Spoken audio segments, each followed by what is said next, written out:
The fishing news is brought to you by Shoreline Insurance Agency and Interlux Marine Paint. Hey folks, Fred Golofaro here for the Fisherman's video forecast, and I got some good news on flounder this week. I spoke to Frank at Chasing Tails Tackle in Oakdale today. He told me that he had Caroline Oakley, Joe Gallo, and they were out on the reeling and dealing off Hexia just 2 hours yesterday afternoon. And the three anglers put 15 flounder in the boat, all nice fish. So that's real encouraging, especially with this nice stretch of weather coming up. It looks like we're going to have a week of mild temperatures, really nice spring days, sunshine to warm the shallows. So things are looking up as far as flounder go. I know there's a few capture boats that are going to hit the flounder this week. Island Princess, the Captain Rod, Captain Gillen, and the Jib 6. Also getting some decent reports on flounder coming out of the west end of the Sound, particularly in that City Island area.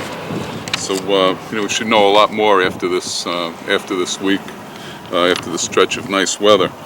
Striped bass season opens tomorrow on the 15th, and a lot of activity there too. Hearing some good things. Raritan Bay has been hot, and some real quality fish. Quite a few fish up to 40 pounds, even into the 40s. Those fish are being caught on bunker and also being trolled on big shads, rubber shads, and mojos. Smaller fish spread around pretty good now. Getting some good reports out of Little Neck Bay, Hempstead Harbor, fish up to 30 inches. Down along the South Shore and the creeks, but even in the bays now, the State Channel, Jamaica Bay, and even out east had a report of one guy catching over 20 fish out east in one of the creeks in the Southampton area. So a lot of things happening. We've been getting reports of stray blues now for 2 weeks. I think this stretch of weather should let us know whether they're just strays or there's more to it. It's getting closer to the time when they should be showing up. They've been showing up the last week of April, the last 3 years. So who knows? Everything seems a little early, even despite the cold spring. So, like I said, we'll have a better idea over the next week or so. Even weakfish. We had some weakfish reports this past week from off Hexia, guys flounder fishing in the State Channel near Copeg Hole.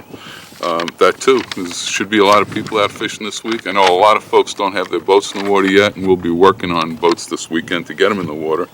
But I think you're going to see a lot more activity, and we should have a lot more reports by next week. On the cod front, very few boats, again, getting out during the week. Some have cut their schedules back to weekends. The Captain Al is fishing Friday, Saturday, Sunday. They had a really good day Sunday with over 50 fish for 8 fairs. Most of the fish 5 to 8 pounds, with some 10 to 12s mixed in. And they fished in 100, 110 feet of water on some of the wrecks. He'll be sailing every day beginning on the 20th. Spoke to the Viking. They did not get out since the weekend, but they will certainly be out on the weekend. Trout fishing's still good too. A lot of folks who normally do a lot of saltwater fishing just bending rods on trout. There's been a lot of stocking going on. There's a second stocking prior to tomorrow, due before the 15th, so they're keeping the fish coming, and a lot of guys very happy with the results. Hey, this Saturday, the Striper Surf Club is having a big beach cleanup. They're meeting at Jones Beach, parking field 10. That's the fishing pier lot. If you're participating in the cleanup, if you tell them at the gate that you're part of the cleanup, you don't have to pay the parking fee. That's going to start at 8 a.m., run till noon. There'll be coffee and donuts. They're going to serve lunch. Right after that, if you want to head over to Captree at 12:30, there's the Live at Captree Bait and Tackle Surf Seminar. They're just looking for a $5 donation to help out the Sport Fishing Center over at Cedar Beach. And there'll be free food over there also if you don't catch lunch at Jones Beach. And another reminder, we're running out of time. Beach permits, got to have them by the 30th of this month, or you have to wait until after Labor Day. $65 for the 4x4 permit and $30 for the sport fishing permit. If you're over at Captree for the surf seminar, just run across the bridge over to Robert Moses, get your permit there. And until next week, I'm Fred Golofaro for thefisherman.com. Good fishing, and try to get out this week. The fishing news is brought to you by Shoreline Insurance Agency and Interlux Marine Paint.